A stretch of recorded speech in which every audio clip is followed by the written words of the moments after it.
Good morning all of you. बच्चों, जो मैंने पिछला वीडियो बनाया था उसमें बताया हुआ था अभाज्य गुणनखंड विधि द्वारा वर्गमूल को ज्ञात करना। मैंने उसी पर आधारित कुछ क्वेश्चंस लिए हुए हैं, कुछ सवाल लिए हुए हैं। चलिए उनको करने का प्रयास करते हैं। जो मैंने सबसे पहला सवाल लिया हुआ है इसमें लिखा हुआ है 225। ठीक है बेटा, तो 225 को सबसे पहले देखेंगे कि क्या वो 2 से विभाजित होता है। तो 225 2 से विभाजित नहीं होता है। 2 से विभाजिता का नियम ये होता है कि जिस भी संख्या के अंत में 0 हो, 2 हो, 4 हो, 6 हो या 8 हो, तो वह संख्या किससे विभाजित होती है? 2 से विभाजित हो जाती है। लेकिन यहाँ पर वो संख्या नहीं है। इसको देखते हैं, 3 से विभाजित हो जाएगी, तो ये 3 से विभाजित हो जाएगी। 3 से विभाजित होने के फलस्वरूप 75 आएगा। 75 फिर से 3 से विभाजित होगा और 25 आ जाएगा। 25 किससे विभाजित होता है? 5 से। उसके फलस्वरूप ये 5 से विभाजित हो जाएगी, देन 5 से विभाजित हो जाएगी। फिर इसके इस प्रकार इसका गुणनखंड लिख लेते थे हम लोग, जैसा कि मैंने आपको पिछले वीडियो में बताया हुआ था। उसके बाद बेटा देखिए, 3 गुणे 3 इसके मैंने गुणनखंड लिखे हुए हैं। 3 गुणे 3 गुणे 5 गुणे 5। 3 का एक जोड़ा बन जाएगा और 5 का एक जोड़ा बन जाएगा, यानी 5 3 15 आंसर आ जाएगा। इसी तरह से आपको अभाज्य गुणनखंड विधि प्रयोग करनी है। अब जो मैंने अगला क्वेश्चन लिया हुआ है वो लिया हुआ है 7056। ठीक है बेटा, तो सबसे पहले उसको 2 से देखते हैं, क्योंकि जो संख्या है उसके अंत में 6 आया है और मैंने आपको बताया है कि 2 से विभाजिता का नियम यह होता है कि जिस भी संख्या के अंत में या जिस भी संख्या की इकाई के अंक में 0 2 4 6 इत्यादि हो, वह संख्या 2 से विभाजित हो जाती है। तो इसी तरह से यह 2 से विभाजित होगी।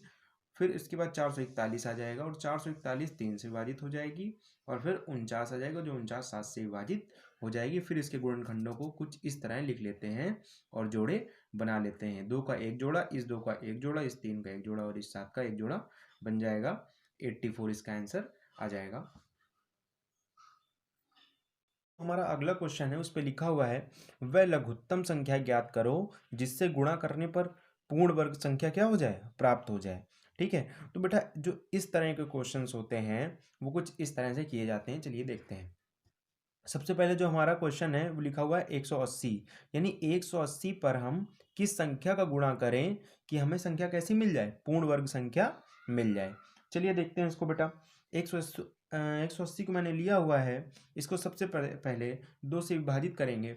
2 से विभाजित करने के पश्चात ये 90 आएगा। 90 को फिर से 2 से विभाजित करेंगे, 45 आएगा। 45 तो 2 से कटेगा नहीं, तो इसको 3 से चेक करेंगे, तो ये देखिए 3 से कट जाएगा, 15 आ जाएगा। फिर इसको 3 से करेंगे 5 आ जाएगा।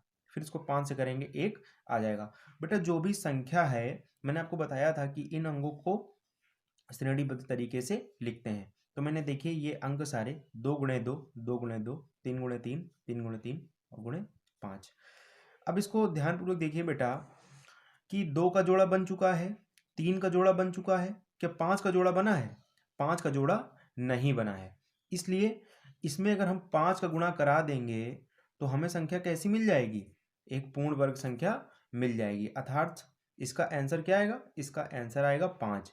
यानी अगर इसमें 5 का गुणा करा दें तो संख्या कैसी प्राप्त हो जाएगी? संख्या हमें पूर्ण वर्ग संख्या प्राप्त हो जाएगी। इसी तरह का जो दूसरा सवाल मैंने लिया हुआ है 1575, देखिए इसमें 3 का कराएंगे क्योंकि ये 2 से कटेगा नहीं, लास्ट में 5 है, और 3 से करेंगे तो 525, फिर 3 से करेंगे 175, फिर 5 से करेंगे क्योंकि 3 से कटेगा नहीं 35, फिर 5 से करेंगे आएगा 7 और 7 का 1।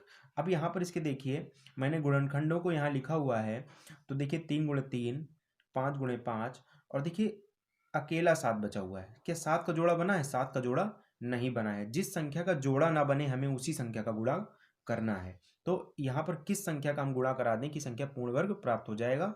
यानी अगर हम 7 का यहाँ पर गुणा करा दें तो संख्या कैसी हो जाएगी?